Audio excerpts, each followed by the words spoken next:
My name is Darlene Mathews. I am in ELCF 5985. This is spring 2018. The book that I'm presenting to you today is called God in the Classroom, Religion in America's Public Schools by R. Murray Thomas. Some book details. The author, once again, is R. Murray Thomas. He's currently a professor at the University of California, Santa Barbara. It is a paperback, approximately 296 pages. It's written in English, and the publisher is R&L Education. An overview of the book.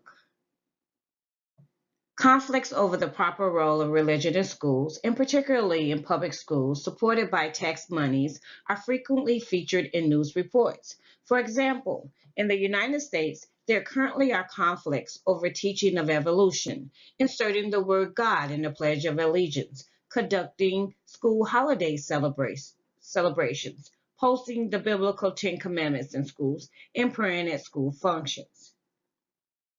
People who are interested in such controversies often or perhaps usually fail to understand the historical backgrounds to the conflicts and therefore do not recognize the very complex factors that affect why the controversies become so heated.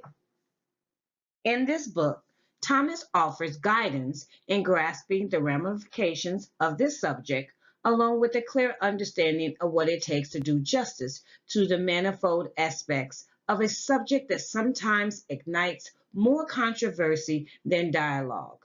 His deeper consideration of the causes, historical roots, and consequences of the debate contributes to the outstanding research value of this work. Thomas does not take sides in the arguments. Rather, he lays out the arguments, their historical and cultural context, and the groups that debate them and their goals. Throughout the book, the intellectual vantage point from which religion in American schools controversies are viewed focuses on interactions among the four entities. The state, and when they talk about the state, they're referring to the organization that holds the authority, which is the official power. The church, meaning religious denominations, organized religious effort. Secularists, or the concerned secular public, which consists of the non-religious individual. Such people are called concerned because they are particularly interested in keeping public schools free of religious influence. And of course, public schools, meaning institutions governed by publicly elected school boards and funded by tax monies.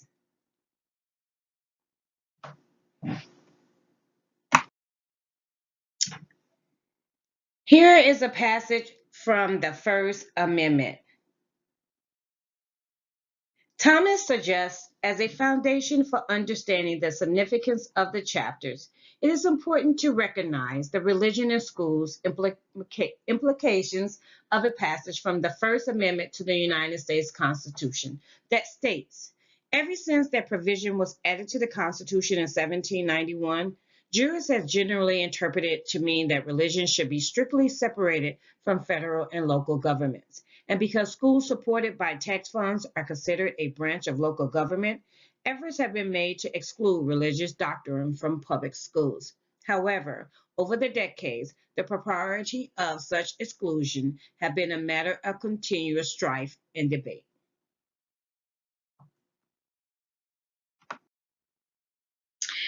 Some highlights from the book.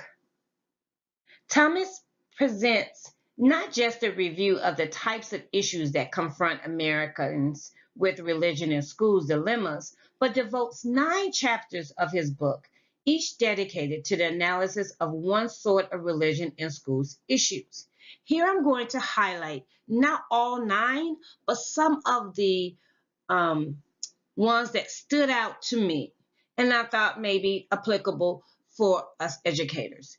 So the first one I would like to highlight is the curricular and text materials. Teaching about religion Public schools may not provide religious instruction, but they may teach about religion, including the history of religion, comparative religion, the Bible or other scripture as literature, and the role of religion in the history of the United States and other countries. It is permissible to consider religious influences on art, music, literature, and social studies. So, some takeaways that I got from that particular chapter: teaching about religion means that the school's approach to religion is academic, not devotional, that the school sponsors study about religion, not the practice of religion. The school should expose students to a diversity of religious views. It should not impose any particular view. And the school informs students about various beliefs. It should not seek to conform students to any particular belief. The next chapter that stood out that I would like to highlight is prayer and scripture reading. Students have the right to engage in voluntary individual prayer that is not cohesive and does not allow substantial disrupt the school's educational mission and activities. For example, all students have a right to say a blessings before eating a meal. However, school officials may not promote or encourage a student's personal prayer. Students may engage with other students in religious activities during non-curricular periods as long as the activity is not disruptive or coercive. In addition, while students may speak about religious topics with their peers, school officials should intercede if such discussions become religious harassment. Personal religious activity may not interfere with the rights or well-being of other students, and the threat of student harassment and pressure may be carefully monitored. It is also critical to ensure that the religious activity is actually student initiated and that no school employee supervises or participates in the activity. Any school promotion or endorsement of a student's private religious activity is unconstitutional rather. Some takeaways I got from the chapter is that school endorsed prayer in public school settings, such as classrooms, athletic events, lunchrooms, faculty meetings, school board meetings, graduation ceremonies, is unconstitutional. The only kind of prayer that the Constitution allows is private, voluntary prayer that does not disturb the school's educational function. The next chapter I'd like to highlight talked about holidays and celebrations. Teachers must be careful not to cross the line between teaching about religious holidays, which is permitted, and celebrating religious holidays, which is not. Celebrating religious holidays in the form of religious worship or other practices is unconstitutional. Religious symbols such as crosses or crutches and menorahs may be used as teaching aids in the classroom, provided that the symbols are displayed as examples of the cultural and religious heritage of the holiday and are temporary in nature. Music, art, literature, and drama with religious themes may be included in teaching about holidays, provided that their overall effect is not to endorse religion. Example: a school's choral group can sing songs that are religious in nature, but only do so if the song is part of a larger program of music which is secular. Some takeaways, or one takeaway that really stood out to me in that chapter, was if the religious beliefs of students or their parents conflict with the consent of classroom activity, students may be excused. The next chapter that I wanted to highlight is the Pledge of Allegiance. Despite many cases seeking to the removal of the phrase "under God" from the Pledge of Allegiance, the Ninth Circuit U.S. Court rules that the pledge does not represent a government endorsement of religion, prohibited by the Constitution. Therefore, saying the words under God represents a patriotic, not a religious exercise. The next chapter I'd like to highlight is symbols and maxims.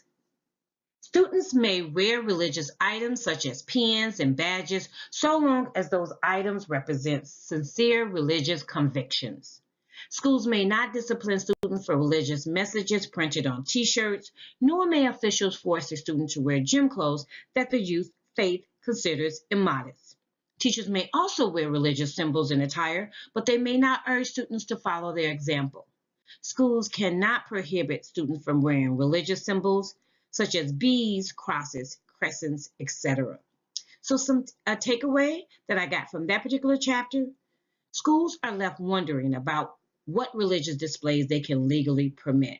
From a Constitution perspective, it was advised that the safest practice would be to forbid all exhibits of a religious nature. Recommendation. Although the book is very lengthy, it is well written and comes across as an informative and straightforward approach to delineate a range of religious and/or educational issues. In this sense, it is a good starting point for any student or scholar who is interested in gaining a basic understanding of religion and education in America. So this book, God in the Classroom, I give it a thumbs up. Thank you.